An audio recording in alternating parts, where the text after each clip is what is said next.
All right, so we just finished our cartoon elf drawing and we love following along with them. I think he makes videos super easy for you to follow, and everybody's elf I looked around looks awesome. So right now elves are magical, but we have a floating, levitating elf on our paper. And I'm not a huge fan of that. So we are going to now put in some kind of background behind our elf. I'm gonna show you this background right here, but you are more than welcome to try your own variation. So first things first, you're going to flip your paper over and you're going to write your name and class code on there. So it is either 2A, B, C, or D. In this case, we are 2D, but if you're watching this video and it's already recorded, your class code is not 2D. All right, we will flip that back over. Now we need to put something underneath our elf. And what I did right here was just a simple bouncy line to look like he's standing in snow. Now I'm gonna move a little bit further back, which we know is further up the paper. And I'm gonna do another bouncy line behind my elf. Simple, right? I could do another row if I wanted to.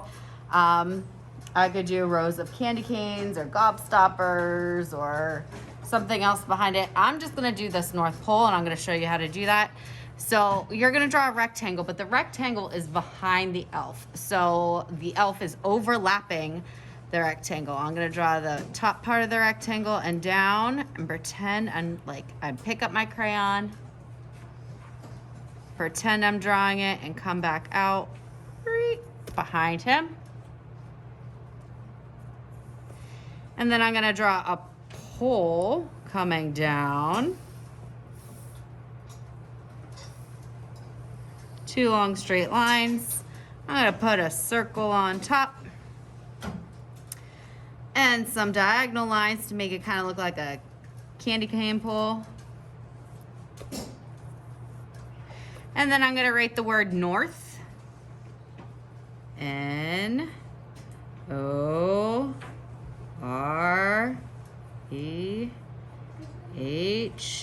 And I'm doing it in all capital letters because signs a lot of times are all capitals. P-O-L-E.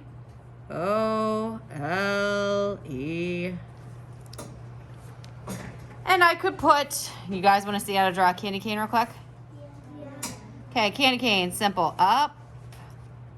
And this candy cane's in the distance, so it's gonna be smaller than my elf.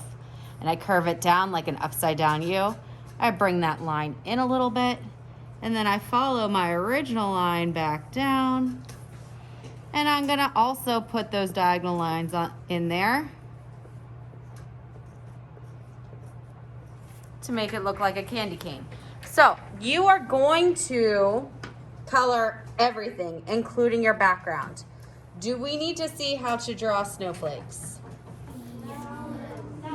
So I colored this with the lighter blue. And then if you look really closely, my snowflakes are a plus sign, an X, and then I did like little V's at the end. So an easy snowflake, the simplest snowflake you can do is a plus sign and an X. But you can make that a little bit more fancy just by making one of either the plus sign or the X bigger. So in this case, the plus sign's bigger. And add like maybe double upside down V's to it. Maybe this one has little dots at the end. You could keep going and expand this and make it even more fancy. I just did a simple plus sign, X, and double V's. But what you are going to do for the remainder of class is you are going to, if you need to finish something on your elf or something on your landscape, do that. You are going to color your background. I also colored white here because we are using manila paper, which is like that kind of yellow, not quite cream colored paper. And white will show up on it. So I did that underneath. I added a little bit of blue there and I colored everything really strong and power colored it. When you are done, now you can go ahead and color his shoes black and his belt black and his eyes black. When you're done with your black drawing crayon, please return that and we are going to pass out the colored crayon bits.